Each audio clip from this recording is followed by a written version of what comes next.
Current, electricity. क्या क्या चीजें पढ़नी है इस चैप्टर में? सबसे पहले हम इलेक्ट्रिक करंट के बारे में पढ़ेंगे, इलेक्ट्रिक करंट क्या होता है। फिर हम पढ़ेंगे जो मेजरिंग इंस्ट्रूमेंट होते हैं ना, जो करंट को या वोल्टेज को मेजर करते हैं, जैसे अमीटर, वोल्ट मीटर वगैरह, या पोटेंशियोमीटर, मीटर ब्रिज, इस टाइप के इंस्ट्रूमेंट्स के बारे में हम बात करेंगे। रेजिस्टेंस वगैरह के बारे में बात करेंगे कि रेजिस्टेंस क्या चीज़ होती है ना। नॉर्मली हम दो टाइप का करंट यूज़ करते हैं, एक तो अल्टरनेटिंग करंट और एक डायरेक्ट करंट, एसी और डीसी। तो अभी हम किसके बारे में पढ़ने वाले हैं? डीसी के बारे में। इस चैप्टर के अंदर हम डीसी को पढ़ेंगे, डायरेक्ट करंट को पढ़ेंगे। सबसे पहला जो क्वेश्चन हमारे दिमाग में आता है वो ये है कि इलेक्ट्रिक करंट होता क्या है। भाई इलेक्ट्रिक करंट किस चीज़ को बोलते हैं? तो इसको समझने के लिए मैं एक एग्जांपल दे रहा हूँ। सपोज करो कि हमारे पास कोई वायर है, कोई मेटल का वायर है, और आपको पता है कि मेटल्स के अंदर बहुत सारे फ्री इलेक्ट्रॉन्स होते हैं। जितनी भी मेटल्स होते हैं ना, उसमें बहुत सारे फ्री इलेक्ट्रॉन्स होते हैं। जो फ्री इलेक्ट्रॉन्स हैं वो रैंडमली कंडक्टर के अंदर या मेटल वायर के अंदर घूमते रहते हैं इधर उधर। अब मान लो कि मैंने इस मेटल वायर को किसी वोल्टेज सोर्स से कनेक्ट किया हुआ है। किससे कनेक्ट किया हुआ है? एक वोल्टेज सोर्स या बैटरी से कनेक्ट कर दिया। मान लो कि ये वाला जो सिरा है वायर का, इसको हम बैटरी के नेगेटिव टर्मिनल से कनेक्ट कर रहे हैं और इस वाले सिरे को हम बैटरी के पॉजिटिव टर्मिनल से कनेक्ट कर रहे हैं। तो इससे क्या होगा? ये जो इलेक्ट्रॉन्स हैं जिनके ऊपर नेगेटिव चार्ज होता है, ये इस नेगेटिव टर्मिनल से रिपेल होंगे और पॉजिटिव की तरफ अट्रैक्ट होंगे। तो ये सारे के सारे इलेक्ट्रॉन मूव करना स्टार्ट कर देंगे। कौन सी डायरेक्शन में ये मूव करेंगे? तो नेगेटिव से रिपेल हो रहे हैं और पॉजिटिव से अट्रैक्ट हो रहे हैं। तो ये नेगेटिव से पॉजिटिव टर्मिनल की तरफ मूव कर रहे होंगे। वायर के अंदर इनका जो मूवमेंट होगा वो किधर से किधर होगा? नेगेटिव टर्मिनल से पॉजिटिव टर्मिनल की तरफ होगा बैटरी के। अब इस वायर का कोई क्रॉस सेक्शनल एरिया में कंसिडर कर रहा हूं। सपोज करो ये इसका कोई क्रॉस सेक्शनल एरिया है जहां से मुझे कुछ इलेक्ट्रॉन मूव करते हुए दिखाई दे रहे हैं, यानी कि उस चार्ज मूव करता हुआ दिखाई दे रहा है। अगर हम इस चार्ज की फ्लो रेट कैलकुलेट करें, फ्लो रेट का मतलब होता है कितना चार्ज पर सेकंड इस क्रॉस सेक्शनल एरिया से पास हो रहा है, तो उस फ्लो रेट को ही हम क्या बोलते हैं? इलेक्ट्रिक करंट बोलते हैं। The flow rate of electric charge is called electric current. यानी कि हम लिख सकते हैं कि अगर इस क्रॉस सेक्शनल एरिया से टी टाइम के अंदर क्यू चार्ज पास हो रहा है, टी टाइम के अंदर कितना चार्ज पास हुआ? क्यू। तो यहाँ पे चार्ज की जो फ्लो रेट है वो होगी क्यू बाई टी के बराबर, और इसी क्यू बाई टी को, इसी रेशियो को हम क्या बोलते हैं? इलेक्ट्रिक करंट बोलते हैं। ये जो करंट है इसको हम एवरेज करंट बोलेंगे। कौन सा करंट बोलेंगे? Average current. क्योंकि हमने ये कैलकुलेट किया है कि टी टाइम के अंदर टोटल कितना चार्ज पास हुआ, टी टाइम के अंदर टोटल कितना चार्ज इस वायर से पास हो रहा है, उसको हमने क्यू बोला। और टोटल चार्ज को जब आप टोटल टाइम से डिवाइड करोगे तो हमारे पास जो वैल्यू निकल के आएगी वो एक एवरेज वैल्यू निकल के आएगी कि पर सेकंड इतना चार्ज पास हो रहा है। फॉर एग्जांपल, मान लो किसी रोड के ऊपर गाड़ियां मूव कर रही हैं और आप रोड के किनारे पे खड़े हो। किसी सेकंड उस रोड से 2 गाड़ियां पास हुई, किसी सेकंड उसी रोड से 3 गाड़ियां निकल गई, और किसी सेकंड एक भी गाड़ी नहीं पास हुई। तो अगर मैं आपको बोलूँ कि 10 सेकंड में एवरेज कितनी गाड़ियां उसके अंदर से पास हुई, तो आप क्या करोगे? 10 सेकंड के अंदर जितनी भी गाड़ियां पास हो रही हैं उनको टोटल कर लोगे।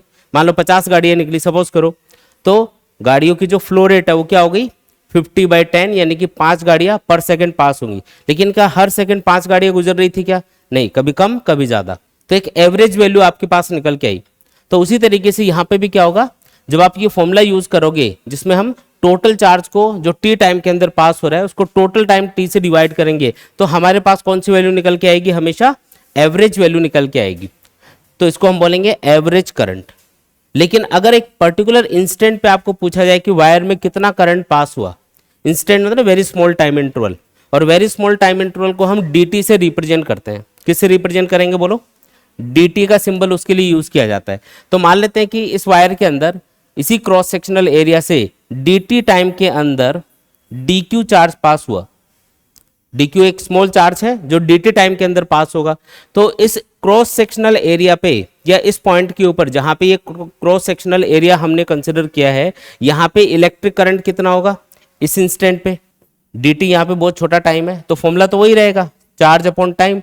तो dq चार्ज पास हुआ, dt टाइम उसको पास होने में लगा, तो ये जो करंट अपने पास निकल के आएगा इसको हम बोलेंगे इंस्टेंटेनियस करंट। कौन सा करंट है ये? इंस्टेंटेनियस करंट है। तो दो टाइप से हम करंट को डिफाइन करते हैं। तो एवरेज करंट होता है जो total charge upon total time के बराबर होगा, और दूसरा कौन सा करंट होगा? इंस्टेंटेनियस करंट, जो एक स्मॉल टाइम इंटरवल के लिए, एक इंस्टेंट के लिए कैलकुलेट किया जाएगा किसी एक पर्टिकुलर इंस्टेंट पे। जैसे आपको पूछ रहे ना कि एक वायर है उसके अंदर t = 2 सेकंड पे करंट बताओ, तो 2 सेकंड क्या है? जस्ट एक इंस्टेंट है। तो वायर के अंदर जो एक इंस्टेंट पे करंट पूछा जाता है ना, वो होता है इंस्टेंटेनियस करंट। ये है वो करंट, इंस्टेंटेनियस करंट बोलेंगे इसको। और अगर एवरेज करंट पूछा जाए तो हम ये वाला फॉर्मूला यूज करेंगे, ठीक है। जो इलेक्ट्रिक करंट है उसकी ऐसा यूनिट होती है कूलाम पर सेकेंड।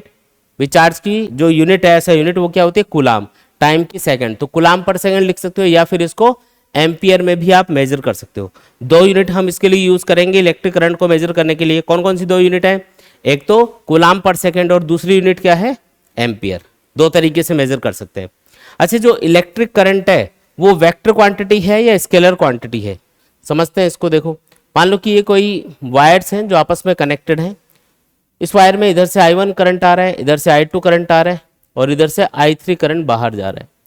अगर मुझे इस पॉइंट के ऊपर टोटल करंट कैलकुलेट करना हो कि कितना करंट आया, तो मैं ये जो I1 और I2 करंट है इसको डायरेक्टली ऐड करूंगा। मतलब इसके लिए मुझे कोई वेक्टर एडिशन वाले फॉर्मूले यूज नहीं करने। यानी कि यहाँ पे जो इलेक्ट्रिक करंट है वो एक स्केलर क्वांटिटी होनी चाहिए, क्योंकि जब आप उसको ऐड कर रहे हो, आप उसको जोड़ रहे हो, तो आप उसके लिए कोई भी वेक्टर एडिशन वाले फॉर्मूले यूज नहीं कर रहे हो। तो याद रखेंगे कि जो इलेक्ट्रिक करंट है वो स्केलर क्वांटिटी होती है, क्योंकि वो वेक्टर एडिशन लॉ को फॉलो नहीं करती। तो आपको याद रखना है करंट क्या है? स्केलर क्वांटिटी है। ये बहुत बार पूछा जाता है कि करंट वेक्टर क्वांटिटी है या स्केलर क्वांटिटी है। तो करंट हमेशा स्केलर क्वांटिटी माना जाएगा, क्योंकि ये वेक्टर एडिशन लॉ को फॉलो नहीं करता, ठीक है। अब हम ये बात करते हैं कि जो इलेक्ट्रिक करंट है उसकी हम डायरेक्शन किस हिसाब से डिसाइड करेंगे। किसी भी वायर में अगर करंट फ्लो रहा है तो उसकी डायरेक्शन आप किस तरीके से डिसाइड करोगे। इसके लिए एक वायर हमने कंसिडर किया है यहाँ पे, और मान लो इसको हमने एक बैटरी से जोड़ा हुआ है। ये बैटरी का नेगेटिव टर्मिनल है, ये पॉजिटिव टर्मिनल है, और ये कोई V पोटेंशियल डिफरेंस या V वोल्टेज की बैटरी हमने यहाँ पे लगा रखी है। ये जो वायर है इसके दोनों सिरों के बीच में जो पोटेंशियल डिफरेंस है वो यहाँ पे V अप्लाई किया हुआ है हमने। V मतलब पोटेंशियल डिफरेंस। जो इस बैटरी के दोनों टर्मिनल्स हैं उनके बीच में जो पोटेंशियल का डिफरेंस है वो V वोल्ट है। जैसे ये 10 वोल्ट की बैटरी है तो इन दोनों टर्मिनल्स के बीच में पोटेंशियल डिफरेंस कितना है? 10 वोल्ट के बराबर है। इसमें जो ये पॉजिटिव टर्मिनल है ये हमेशा हाई वोल्टेज को बताएगा, और ये जो नेगेटिव टर्मिनल है ये हमेशा लो वोल्टेज को या लो पोटेंशियल को बताएगा। तो ये हाई पोटेंशियल वाला टर्मिनल है, ये लो पोटेंशियल वाला टर्मिनल है, और दोनों के बीच में डिफरेंस कितना है? V वोल्ट का डिफरेंस है, ठीक है। अब ये जो वायर है इसके अंदर बहुत सारे फ्री इलेक्ट्रॉन्स होंगे। किसी भी मेटल वायर के अंदर नॉर्मल टेम्परेचर पे भी या किसी भी टेम्परेचर पे देख लो, उसमें बहुत सारे फ्री इलेक्ट्रॉन्स पाए जाते हैं। ये जो फ्री इलेक्ट्रॉन है जब तक आप बैटरी कनेक्ट नहीं करोगे तब तक तो ये रैंडमली घूमते रहेंगे, और अगर रैंडमली घूमेंगे यानी कि इलेक्ट्रिक चार्ज अगर मूव करेगा तो करंट तो प्रोड्यूस होगा, लेकिन वो अलग अलग डायरेक्शंस में होगा। कोई इलेक्ट्रॉन इधर भाग रहा है, कोई इधर भाग रहा है, कोई इधर जा रहा है, तो इस वजह से जो करंट प्रोड्यूस हो रहा है वो अलग अलग डायरेक्शन में है। तो जब आप उसका टोटल करोगे तो कितना आएगा? 0 आएगा। लेकिन जैसे ही आप इसको बैटरी से कनेक्ट करोगे तो ये सारे के सारे इलेक्ट्रॉन एक ही डायरेक्शन में मूव करना स्टार्ट कर देंगे, क्योंकि ये नेगेटिव टर्मिनल क्या करेगा? इनको धक्का मारेगा, इधर से रिपेल करेगा, और ये वाला जो पॉजिटिव टर्मिनल है ये क्या करेगा? इसको अट्रैक्ट करेगा, है ना। इलेक्ट्रॉन्स पे नेगेटिव चार्ज है तो उनको अट्रैक्ट कर रहा है, तो ये सारे एक ही डायरेक्शन में मूव करने लग गए। इस तरीके से ये इलेक्ट्रॉन एक ही डायरेक्शन में मूव कर रहे हैं। अब इन इलेक्ट्रॉन्स के मोशन की वजह से जो करंट फ्लो होगा उसको हम बोलते हैं इलेक्ट्रॉनिक करंट। कौन सा करंट है ये? Electronic current.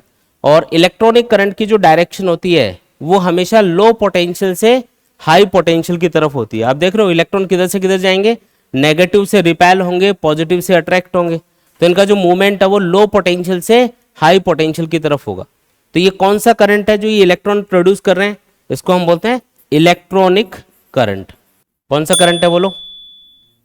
Electronic current. और इसकी डायरेक्शन क्या होती है? From negative potential to positive potential, या low potential to high potential, ऐसा भी बोल सकते हो, ठीक है ना। तो ये है इलेक्ट्रॉनिक करंट। लेकिन अगर मैं जैसे डेली लाइफ के अंदर देखूं तो पानी के फ्लो होने की डायरेक्शन क्या होती है? हमेशा हाई लेवल से लो लेवल। पानी हमेशा कैसे फ्लो होता है? हाई लेवल से लो लेवल। हम इलेक्ट्रिक करंट को भी पानी से कंपेयर करेंगे तो यहाँ पे तो उल्टा दिखाई दे रहा है हमको। जैसे पानी तो फ्लो होता है हाई लेवल से लो लेवल की तरफ, जबकि इलेक्ट्रॉनिक करंट की डायरेक्शन क्या है? लो लेवल से हाई लेवल की तरफ, या लो पोटेंशियल से हाई पोटेंशियल की तरफ। तो इसको हम कभी भी इस सर्किट में या इस वायर के अंदर दिखाएंगे नहीं, क्योंकि ये थोड़ा सा कंफ्यूजिंग रहता है। तो हम जो करंट लेते हैं, जिसको हम कंसिडर करते हैं किसी भी वायर में या किसी भी सर्किट में, वो करंट होता है जो हाई पोटेंशियल से लो पोटेंशियल की तरफ होता है, और उसका हम एक अलग नाम रखते हैं, उसको हम बोलते हैं कन्वेंशनल करंट, मतलब जिसको याद रखना कन्वीनियंट हो हमारे लिए, तो उसको हम बोलते हैं कन्वेंशनल करंट। और ये जो कन्वेंशनल करंट है ये हमेशा हाई पोटेंशियल से लो पोटेंशियल की तरफ माना जाता है। एक्चुअल में वायर के अंदर करंट किसकी वजह से फ्लो होगा, इन फ्री इलेक्ट्रॉन्स की वजह से, लेकिन ये जो करंट है यानी कि जो इलेक्ट्रॉन्स की वजह से बन रहा है, इसको हम लो पोटेंशियल से हाई पोटेंशियल की तरफ नहीं दिखाएंगे। क्यों? क्योंकि ये कंफ्यूजिंग है, इसलिए हम जो करंट एज्यूम करेंगे इस वायर के अंदर उसको हम एक अलग नाम से जानते हैं। क्या बोलते हैं उसको? कन्वेंशनल करंट, जिसकी डायरेक्शन होती है हमेशा from high potential to low potential या from positive terminal of the battery to negative terminal of the battery, इसको हम बोलेंगे कन्वेंशनल करंट। अब ये दिखाना है हमेशा सर्किट में, तो हाई पोटेंशियल से लो पोटेंशियल की तरफ सर्किट में मैं एक करंट यहां पे दिखा रहा हूं और इस करंट को हम बोलते हैं कन्वेंशनल करंट, या सिंपल करंट जो बोलते हैं ना वो यही होता है। इलेक्ट्रॉनिक करंट को हम कहीं नहीं दिखाते, किसी भी इलेक्ट्रिकल सर्किट में ये वाला करंट नहीं दिखाया जाएगा। तो ये करंट तो है, इलेक्ट्रॉन्स की वजह से ही है, लेकिन इसको सर्किट में दिखाते नहीं है। करंट हमेशा कन्वेंशनल करंट आपको सर्किट में दिखाना है जो हमेशा हाई पोटेंशियल से लो पोटेंशियल की तरफ होगा। देखो दो तीन और तरीके से आप करंट की डायरेक्शन डिसाइड कर सकते हो। अगर आपको बोला जाए कि भी करंट की डायरेक्शन बताओ इलेक्ट्रिक फील्ड की जो डायरेक्शन है उसके अकॉर्डिंग, अब इलेक्ट्रिक फील्ड की डायरेक्शन अगर इस वायर में पता है तो उसको देखते हुए हम किस तरीके से इलेक्ट्रिक करंट की डायरेक्शन बताएंगे। अब उसको देखना, मान लो कि इस वायर के अंदर एक इलेक्ट्रिक फील्ड बना हुआ है जो इस पोटेंशियल डिफरेंस की वजह से क्रिएट होगा, मतलब बैटरी का काम है पोटेंशियल डिफरेंस क्रिएट करना, और उससे क्या प्रोड्यूस होगा, एक इलेक्ट्रिक फील्ड बनेगा। उस इलेक्ट्रिक फील्ड की डायरेक्शन होती है हमेशा पॉजिटिव टर्मिनल से नेगेटिव टर्मिनल की तरफ। तो वायर के अंदर जो इलेक्ट्रिक फील्ड बना उसकी डायरेक्शन ये है, पॉजिटिव से नेगेटिव की तरफ। अगर आप ध्यान से देखोगे तो कन्वेंशनल करंट की डायरेक्शन भी हमने यही दिखा रखी है, इसका मतलब दोनों की डायरेक्शन सेम है। तो किसी भी कंडक्टर में जो इलेक्ट्रिक फील्ड की डायरेक्शन होती है वही करंट की डायरेक्शन होती है। कन्वेंशनल करंट की डायरेक्शन होती है along the direction of electric field. पहला तरीका क्या है करंट को चेक करने का, हाई पोटेंशियल से लो पोटेंशियल की तरफ करंट की डायरेक्शन होती है। जैसे मान लो कि आपको बोले ये पॉइंट है, ये 10 वोल्ट पे है, ये दूसरा पॉइंट है, ये मान लो 5 वोल्ट पे है, तो बताओ करंट की डायरेक्शन क्या होगी अगर इन दोनों पॉइंट्स को हम कनेक्ट कर दे तो करंट की डायरेक्शन होगी हाई पोटेंशियल से लो पोटेंशियल की तरफ। ये है कन्वेंशनल करंट की डायरेक्शन। अगर इलेक्ट्रिक फील्ड के रेस्पेक्ट में देखना हो तो आपको बोले कि एक कंडक्टर है, सपोज करो ये कोई कंडक्टर है और इसके अंदर एक इलेक्ट्रिक फील्ड बना हुआ है इसको बैटरी से कनेक्ट करने की वजह से। तो बैटरी से कनेक्ट करने पे जो यहाँ पे पोटेंशियल डिफरेंस क्रिएट होगा जिससे इलेक्ट्रिक फील्ड बनेगा, इस इलेक्ट्रिक फील्ड को देख के बताओ कि इस वायर में करंट कौन सी डायरेक्शन में फ्लो होगा। तो क्या बताइए आपको डायरेक्शन करंट की, जो इलेक्ट्रिक फील्ड की डायरेक्शन होती है वही करंट की डायरेक्शन मानी जाती है। इसमें जिस डायरेक्शन में इलेक्ट्रिक फील्ड है उसी डायरेक्शन में करंट कंसिडर किया जाएगा। ये बात भी समझ में आई क्या? तीसरा तरीका जिससे हम करंट को चेक कर सकते हैं, करंट की डायरेक्शन डिसाइड कर सकते हैं। एक चीज नोटिस करो कि जिस डायरेक्शन में इलेक्ट्रॉन मूव कर रहे हैं करंट की डायरेक्शन हमने उसके अपोजिट मान रखी है।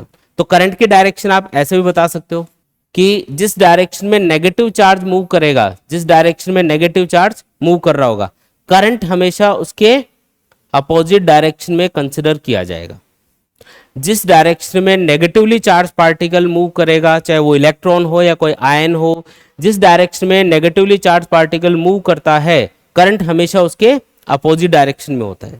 एक और तरीका है जिससे करंट की डायरेक्शन चेक की जा सकती है।